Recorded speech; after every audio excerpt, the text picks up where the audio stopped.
साथियों, यदि पड़ोसी मुल्क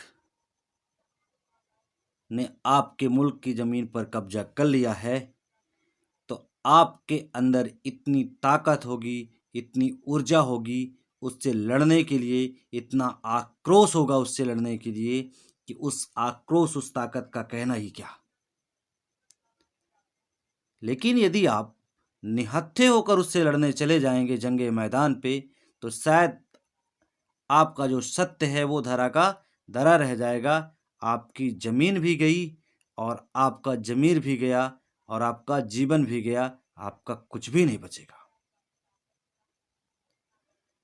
जस्ट लाइक यदि हम डी.एड. केस की बात करें साथियों, तो आज हमारे साथ सत्य है, हमारे पास न्याय है, इसलिए हमारे अंदर आक्रोश है, हमारे अंदर जज्बा है। हम लड़ने की बात करते हैं, पीछे नहीं हटते हैं। उन मोटी मोटी सैलरी पाने वाले लोगों से भी नहीं डर रहे हैं, हम लड़ रहे हैं। परंतु साथियों, ये लड़ाई कोर्ट में चल रही है। जिस तरह से किसी दूसरे मुल्क से हमें लड़ने जाना है तो अस्त्र शस्त्र का पूरा जखीरा लेके जाना पड़ेगा, उससे लड़ना पड़ेगा। बिना अस्त्र शस्त्र के जाएंगे तो हम धराशायी हो जाएंगे। उसी तरह यदि हम कोर्ट में, हमारा डी.एड. के केस में हमारा पक्ष बहुत मजबूत है, लेकिन यदि हमने कोर्ट में अपने पक्ष को मजबूती से नहीं रखा तो हम धराशायी हो जाएंगे। और कोर्ट में पक्ष रखने के लिए चाहिए हमारे एडवोकेट, और एडवोकेट को रखने के लिए चाहिए हमारे पास धन, और धन को एकत्र करने के लिए चाहिए हमारे पास वो भाव, निस्वार्थ भाव, त्याग का भाव, और वो सहभागिता जिससे हम सब फंड करके एक बड़ा सा अमाउंट इकट्ठा करके अपने 6 से अच्छे एडवोकेट को जो उतार रहे हैं, साथ में और जो जैसी आवश्यकता है उसको कर सकें।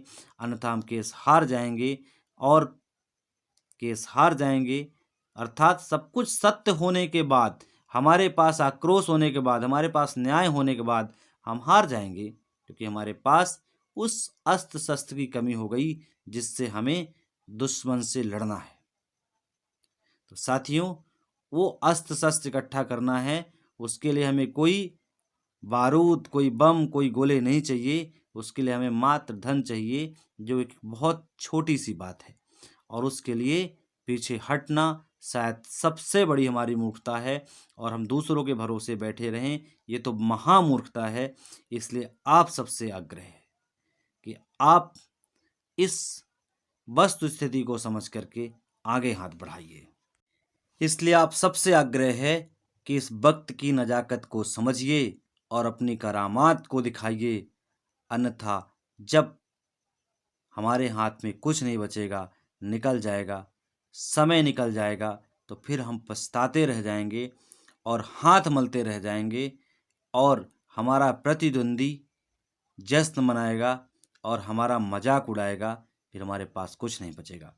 साथियों, कुछ फैक्ट के साथ जो हमारा डाटा का काम चल रहा है वो कितना इम्पोर्टेंट है, आज से हम अभी कुछ आपसे कहना नहीं चाहते हैं। उन सारी चीज़ों पर हम एक वीडियो कल लेकर आ सकते हैं।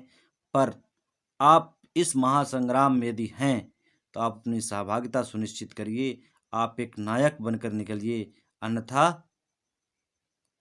आप यदि पीछे हटे तो आपको खलनायक साबित करने के लिए लोगों की लंबी लंबी कतारें लगी हुई हैं। बहुत बहुत धन्यवाद।